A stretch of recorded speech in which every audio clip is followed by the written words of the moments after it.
For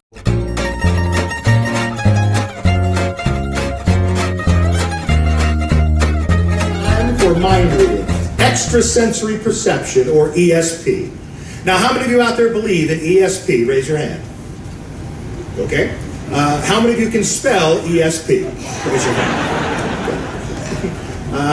How many of you believe in telekinesis? Raise my hand. Where you move stuff with your mind. Okay. That was a joke for all you psychics out there. Here's another joke for you psychics. Good. I thought I told it wrong. That's good.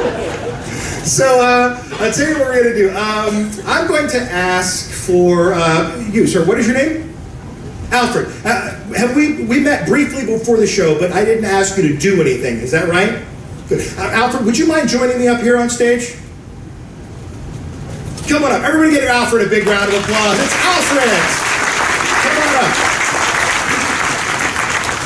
Thanks, Alfred. Step into my office. If you would, stand right over there on the trap door. I'm just messing with you. So, Alfred, you might have noticed that, or before the show, isn't it bright up here? I know, it shines right in your face. I can't see half of them, right?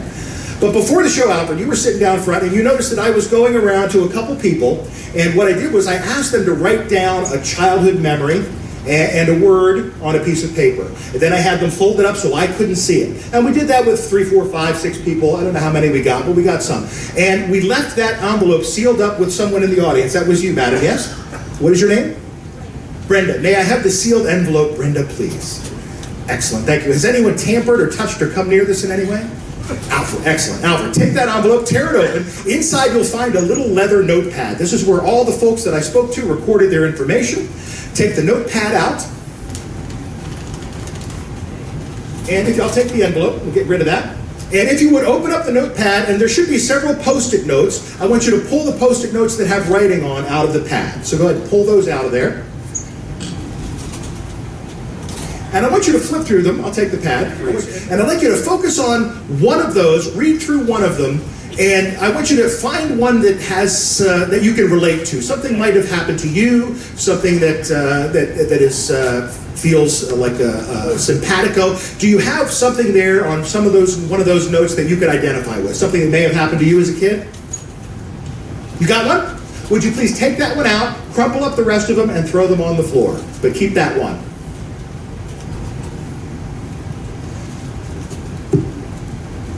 Good, perfect. Nicely done. Good. Just for heck with that. We don't need that. All right. So you've got one memory that you're now thinking of that you experienced as a child. That's correct? Or you can identify with. Okay? What I want you to do, I asked you them to write down a word, all right? Concentrate on the word. I want you to think of the word first. Let's think of the word. Concentrate on that word, Alfred. I want you to think of a letter. Think of a letter near the end of that word. Can you think of a letter near the end of that word for me? Not the last letter, but a letter near the end. Got one? Is that an E? Yes. Good. Concentrate on the last letter of the word. Now the last letter, I'm getting, think of it, concentrate on it.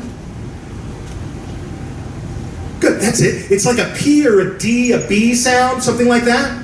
A P, is it a P? It's a P, good, it's a P, good. The last letter is a P. Concentrate on the whole word. Is the word that they wrote, that you're concentrating on now, is that word in your mind, is that word oversleep? That's correct, it is, yes it is.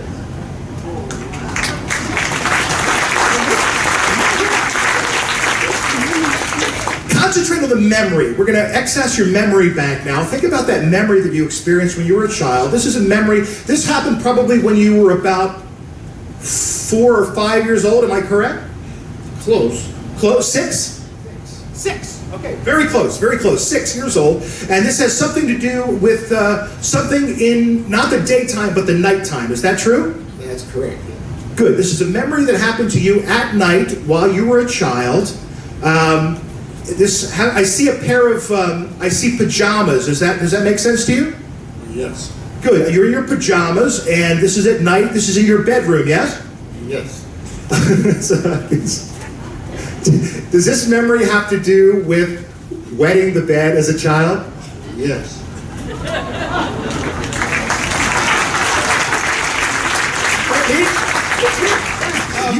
But wait a minute,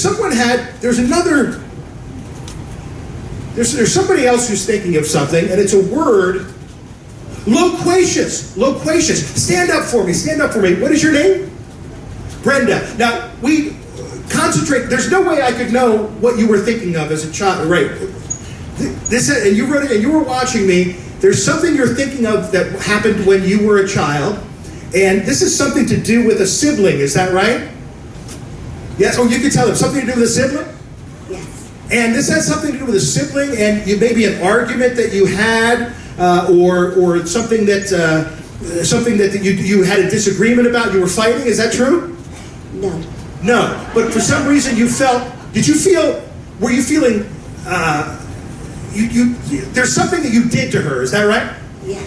You did, something that you did to her, was it on purpose? It was sort of an accident. Sort of an accident, but maybe she stole some of your candy or something happened, but are you thinking right now at this very moment that you pushed her off of the slide? Yes. Thank you so much. Awesome, that's great. We're sort of running low on time. I'm going to try one more. There's somebody also who's thinking of the word. Is somebody thinking of the word cucumber? Who's thinking of the word cucumber? That's you? Good. Stand up. You're thinking of the word cucumber. This has something to do with a childhood memory. Yes. Yes, you can nod so everybody can see. This has something to do with your pet. Yes, and this has something to do with a dog. Yes, a dog. A dog that you loved.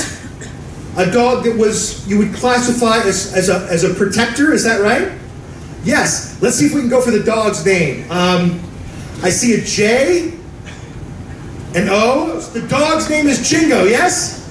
Give him a big round of applause. Thank you for your thoughts.